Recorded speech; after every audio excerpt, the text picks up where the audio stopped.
Good morning! Ayan, natatraffic tayo. So, nandito naman ako sa favorite spot ko na, ayan o, stoplight. So, every day dito tayo dumadaan. Ayan. And then, since traffic, magme-makeup na tayo kasi it's already 7:56 a.m. So, traffic naman at naka neutral. So, para mamaya, pagdating sa office, hindi na tayo ngarag. Ayan. First day of September today. Ayan.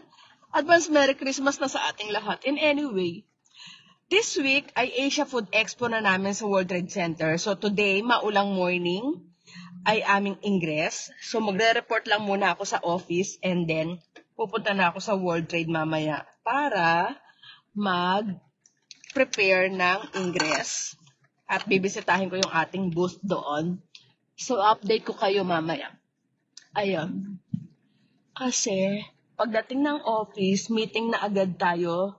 As usual, Monday morning. Ayan, ano pa rin tayo naka-stoplight tayo. Ayan. So, mag-iingat ang lahat at ang ibang areas ay walang pasok dahil sinuspended na ng ibang government. Okay. Naka-stop pa rin tayo mga ating. Ayan. Ingat tayo lahat ha. Ingat.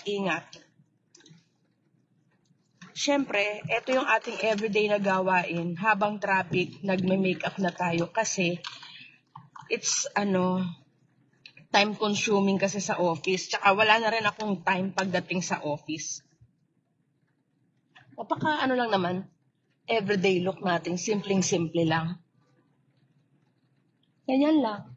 Magkakulay lang ang ating mukha.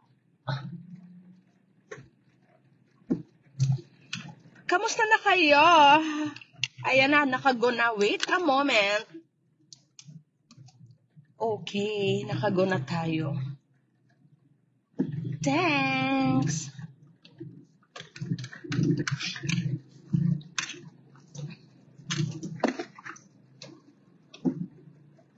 Ingat tayong lahat. Medyo ngayon. Ang aga kong umalis ng ng bahay. Parang 5:30?